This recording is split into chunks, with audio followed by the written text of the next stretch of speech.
In 3 minuti, il TG del quotidiano La Nazione Siciliana. Campagna elettorale, si completano le terzine. La campagna elettorale di tutti i partiti e di tutti i candidati entra nel vivo. Faticosamente si costruiscono i patti tra i candidati e si lavora a comporre le terzine per i facsimili per evitare che altri candidati possano utilizzare gli spazi liberi. I giochi principali si fanno tutti in questo periodo. La maggioranza all'Ars va sotto.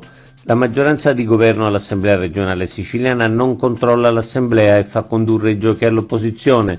La manovrina finanziaria con le emergenze viene stravolta da alcuni emendamenti. Il voto finale riporta 33 voti favorevoli, dei quali 23 erano deputati d'opposizione e solo 9 deputati della maggioranza.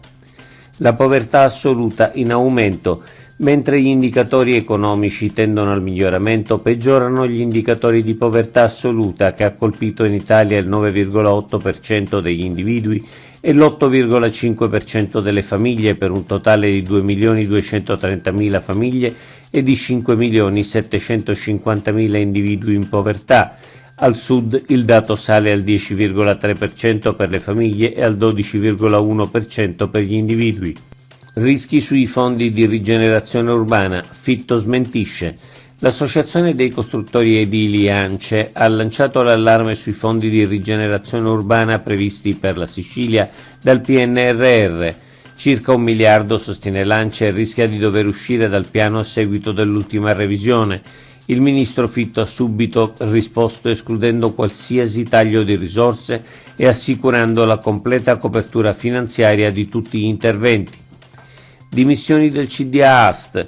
L'intero consiglio d'amministrazione dell'azienda siciliana Trasporti, AST, ha presentato ieri le proprie dimissioni nelle mani del presidente della regione a causa della mancata approvazione da parte dell'ARS della ricapitalizzazione dell'azienda, mettendo a rischio centinaia di lavoratori. Schifani ha chiesto di soprassedere dalla decisione, promettendo un intervento del governo per far approvare la norma prima possibile.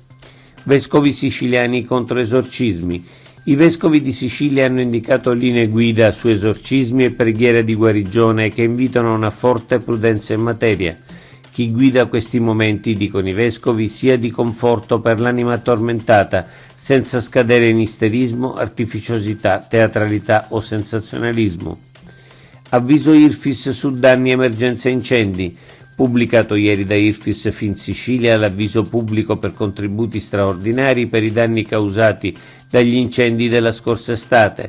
3 milioni di euro destinati a quanti hanno subito danni ai patrimoni immobiliari e immobiliari a seguito degli incendi nelle province di Catania, Messina, Palermo e Trapani. Commissario della FOS. Il presidente della regione ha nominato Margherita Rizza commissario straordinario della Fondazione Orchestra Sinfonica Siciliana, FOS.